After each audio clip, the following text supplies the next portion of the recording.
பாட்டி கம்மா வேலையில் போய் எப்படி இன்னைக்கு போய் கிளம்பிட்டேன் கம்மா வேலைக்கு போகணுமா? இப்போ கம்மா வேலையில் என்ன அங்கே போனால் மரத்து நிழலில் போய் உட்காந்துக்கிறீங்க நம்ம 2:30 வரைக்கும் ஒரு வேலையும் செய்யல இல்லையா? இல்லை 2 மணிக்கு உட்காந்துக்கிட்டு இருப்போம்.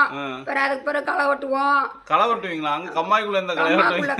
இல்லை தாரத்தில் அரிசில களை வெட்டுவீங்க. சரி. ஆமா அதை வெட்டிக்கிட்டு 2 மணிக்கு 2:30க்கு போட்டா பிடிப்போம். சரி. போட்டா பிடிச்சோம்னா அது வந்து 3:30க்கு போட்டா பிடிப்பாங்க. எது போட்டா பிடிச்சி என்ன பண்ண போறாங்க? போட்டா பிடிச்சி அங்க கொடுத்து விட. யாருக்கு? அந்த முதலாளிக்கு. அங்க எந்த முதலாளி கொடுக்க? அங்க கொடுப்பாங்க சர்க்காருக்கா?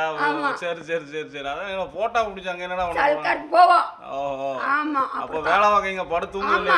தூங்கல. அதான் வேலை பார்க்கீங்க. வேலை பார்க்கும். சரி ரைட் பாப்போம். ஒரு நாள் வந்து பார்க்கணும். வாங்க வாங்க நீங்க வாங்க வந்து பாருங்க. அது வெட்டுதமா வெட்டலன்னு பாத்துக்கோங்க. ரைட் பாப்போம். பாப்போம்.